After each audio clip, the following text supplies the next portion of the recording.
and welcome to episode 8 of Monster Madness. This is the 4th episode of the week, ending out the week with a very interesting matchup. And in today's matchup, we have Mothra versus Cherno Alpha. These are two very different kaijus, two very different monsters with two totally different fighting styles and abilities that makes this such an interesting matchup. And in this matchup, Mothra is standing right around 52 feet tall with a wingspan of 800 feet, while Cherno Alpha is standing at right around 280 feet tall. The weapons Mothra comes into battle with is the Silk, the Stinger, the God Rays, and most notably, the ability of flight. The ability of flight in combination with all these other weapons is really what makes them so deadly and effective. Cherno Alpha's weapons coming into battle include the brutal hand-to-hand combat. Is the absolute brutal hand-to-hand combat where you can just beat the crap out of kaijus and basically kill them that way. And Cherno Alpha does apparently have Tesla fists that I've heard mentioned in the comments, which we do not see in the movie, so I really can't use that in this matchup. But in the end, I don't think it'll matter, and I'll give that reasoning later in this matchup. But as far as breaking this down, I would give weapons to Mothra. Mothra has so many great weapons, so many weapons that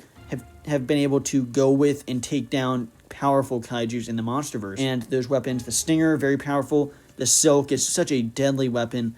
Not as much deadly right on impact, but as far as what can follow after, makes that such an effective weapon in battle. But size does go to Cherno Alpha, standing at far taller. Obviously, Mothra has an insane wingspan, but as far as height goes, Cherno Alpha is bigger.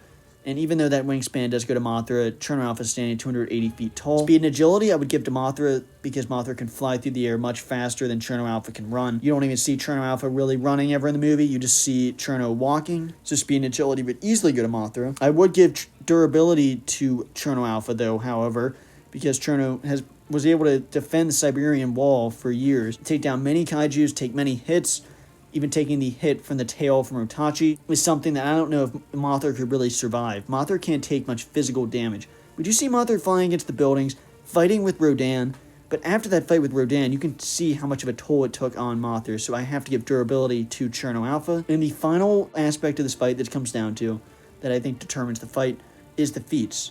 The feats is very difficult to actually break down because Cherno Alpha was a kaiju who defended the Siberian Wall, is a Jaeger that defended the Siberian Wall for 6 years, got 6 kaiju kills, and is an absolute monster. But Mothra was able to go against Rodan, King Ghidorah. Tough kaijus like these actually take down Rodan and decapacitate King Ghidorah for a good amount of time. To stand toe-to-toe in any sense with King Ghidorah is saying something. And even though Mothra did die to King Ghidorah, she died on purpose, so you really can't use that against her. But in the end, as far as who wins this fight, I think that these are two different styles, two such different monsters that not only their styles are different, they have different abilities, but at the end of the day, Mothra's ability of flight with the weapons that she holds, the Silk in particular, would be such a dangerous weapon, and I don't know how Cherno would ever be able to counter that. I just picture Mothra flying in, using the God Rays if she needed to stun Cherno. But honestly, the Silk, she could fly in, stick Cherno Alpha onto a building, or just throw Cherno off with the Silk in general, and then Mothra could come in with the Stinger and end Cherno very quickly. If this came in close combat, yeah, Cherno would win, but Mothra would never do that. Mothra would have no reason to come in close, and Mothra would just come in, use the Silk, and then end Cherno with the Stinger. So in the end, I can say very confidently that Mothra would win this fight in the end. But make sure you let me know down below who you think will win in this matchup, and who would move on to the second round. Make sure you keep an eye out for that poll coming out soon to see who moves on, and so you decide who moves on to the second round to fight the winner of Muto Prime and Male Muto, which I'm guessing is Muto Prime. Make sure you let me know down below, and thanks for watching.